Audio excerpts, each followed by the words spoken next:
මේ 9 codes play කරන විදි ගොඩාක් තියෙනවා. අපි කියනවා කෝඩ් වොයිසින් කියලා. ඉතින් මම අද කියලා දෙන්න යන්නේ කෝඩ් වොයිසින් ගැන නෙමෙයි. මම අද කියලා දෙන්න මේ 9 කෝඩ්ස් වල නෝට්ස් එක ටග් ගාලා වාට හොයාගන්න ලේසි විදියක්. හරි. අපි බලමු කොහොමද කියලා. මේජර් 9 කෝඩ් එක හැදෙන්නේ කොහොමද? මේජර් 9 හැදෙන්නේ root 3rd 5th 7th 9 කියන මෙන්න මේ නෝට්ස් පහ එකතු වෙලා. ඉතින් අපිට 9 කෝඩ් එකක් සවුන්ඩ් කරන්න 3rd note එකයි 5th note එකයි අවශ්‍ය නැහැ. මේ නෝට්ස් මේ කියන්නේ root 7th 9 කියන මේ නෝට්ස් වල ප්ලේ කරත් 9 කෝඩ් එක සවුන්ඩ් වෙනවා. ඉතින් මේජර් 9 කෝඩ් එක ප්ලේ කරන්න ලේසිම විදිය තමයි root note එක රුලින් අපි dominant major triad එක ප්ලේ කරන එක. ඒ මොකද්ද? root note එක තමයි C. C note එකේ ඉඳන් dominant කියන්නේ පස්වෙනියනේ. පස්වෙනිය හොයාගන්න. 1 2 3 4 5. වාට C එකේ ඉඳන් පහක් ඉස්සරහට ගණන් කරන්න පුළුවන්. නැත්නම් semitones වලින් ගත්තොත් semitones 7ක් තියෙනවා. ඒකට G note එක එනවනේ. එහෙනම් C note එක රුලින් G major triad එක ප්ලේ කරාම එනවා C major 9 කෝඩ් එක. ඉතින් මෙතනදී අපි E ප්ලේ කරගෙන යනවා. වාට E ඕන නම් උඩින් ප්ලේ කරන්න පුළුවන්. එතකොට මොකද්ද අපි ඇඩ් කරපු කෝඩ් එක? G major 6 කෝඩ් එක. root note එක උඩින් G major 6 ප්ලේ කරත් ඔන්න එනවා C major 9 කෝඩ් එක. ඉතින් ලේසිම විදිය මොකද්ද?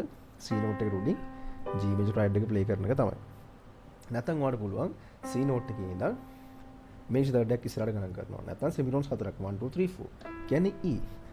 E minus 7 ප්ලේ කරත් ඔන්න 9th note එක සවුන්ඩ් වෙනවා. එතකොටත් notes පහම තියෙනවා.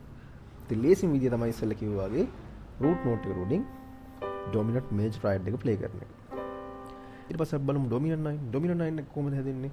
root 3rd 5th flat 7th 9th. ඉතින් මේක ප්ලේ කරන්න ලේසිම විදිය තමයි root note එකේ ඉඳන් dominant minor triad එක ප්ලේ කරනවා. C note එකේ dominant එක G. එහෙනම් G minor ප්ලේ කරාම ඔන්න එනවා C dominant 9 කෝඩ් එක. ඉතින් ඔයාලා කැමති නම් මෙන්න මේ මිස් වෙච්ච E note එක උඩින් ඇඩ් කරන්න පුළුවන්. එතකොට root note එක උඩින් dominant -6 එක ප්ලේ කරාම එනවා අපිට dominant 9 කෝඩ් එක. හරි -9 එක කොහොමද හැදෙන්නේ? -9 එක හැදෙන්නේ C flat 3rd 5th flat 7th D කියන මෙන්න මේ notes පහ එකතු වෙලා.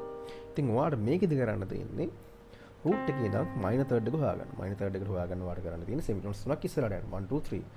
C note එකේ minor third එක තමයි E flat. එහෙනම් E flat major 7 කෝඩ් එක C note එකේ කියන්නේ root එක උඩින් ප්ලේ කරාම අපිට එනවා C minor 9 කෝඩ් එක. ඉතින් කලින් කිව්වා වගේ මේක කෝඩ් වොයිසින් ගැන ලෙසන් එකක් නෙමෙයි.